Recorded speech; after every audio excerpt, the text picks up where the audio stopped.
Hey guys, my name is Rohan Dandu, and this is my presentation on the oscillations lab. In the introduction of the lab, this lab's objective was to accurately predict the motion of a mass attached to a vertical spring. This was done with the aid of tracker software along with an experimental video already provided.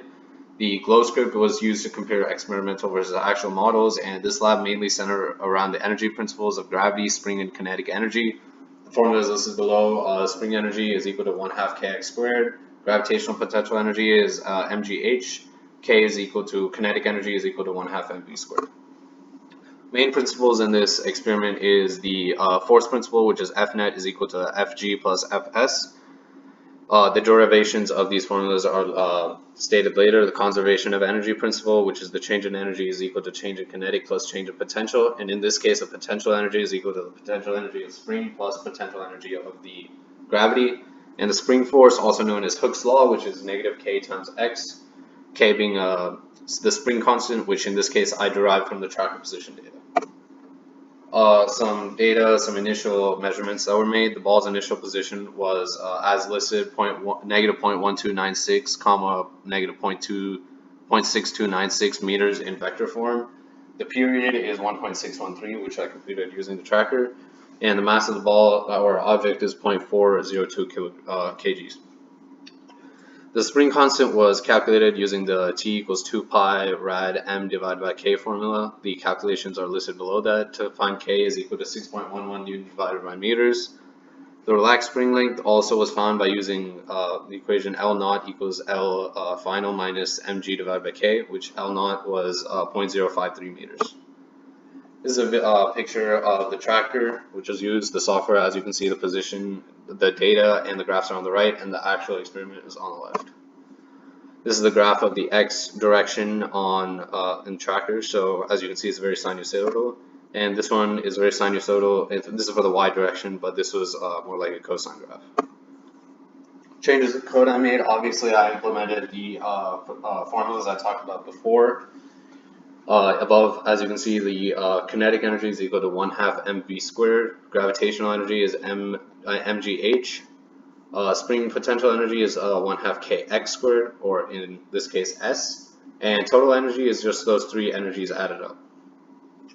So the gravitational force, as we all know, is equal to negative m or mg in the y direction, g being negative 9.8. Spring is Hooke's law, negative kx times the L hat vector.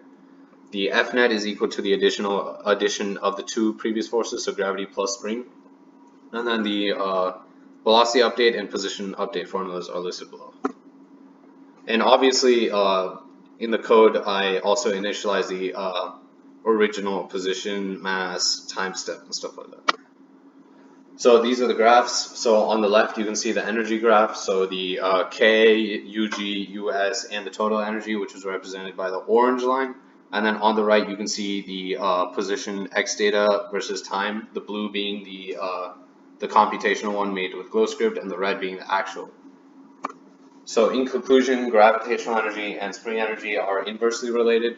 This is due to the conservation of energy principle. So as gravitational energy increases, spring energy decreases. The dampening effect was also seen on graphs where the tracker data felt the force of drag, and the glow script model didn't. And in reality, there's always a drag force opposing the direction of motion. This can be seen on the graph on the right, where the red accounted for drag, but the blue didn't, and that's why you can see the graphs didn't. They look the same, but they didn't align exactly. So what does it mean? The first question is the energy principle satisfied, and the energy principle in this experiment is satisfied according to the glow script model. In the graph, the total energy stays constant, and this can be seen that with the orange line, which is the addition of all the energies: kinetic, gravitational potential, and spring potential, and that's 0. So, as I stated before, the spring and the gravitational energy is inversely related. As spring goes up, gravitational energy goes down.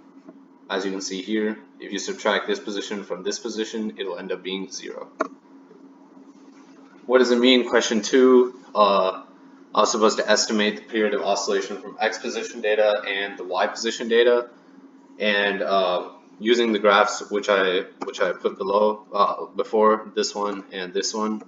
I was able to find the period of the x in the x direction to be 1.611 seconds, and in the y direction 1.741 seconds. And I believe that the difference in the two is that the y motion decreases in time. So this is because the y motion takes into account of gravity acting on it at all times, while the x direction doesn't really take this into account. So thank you for listening.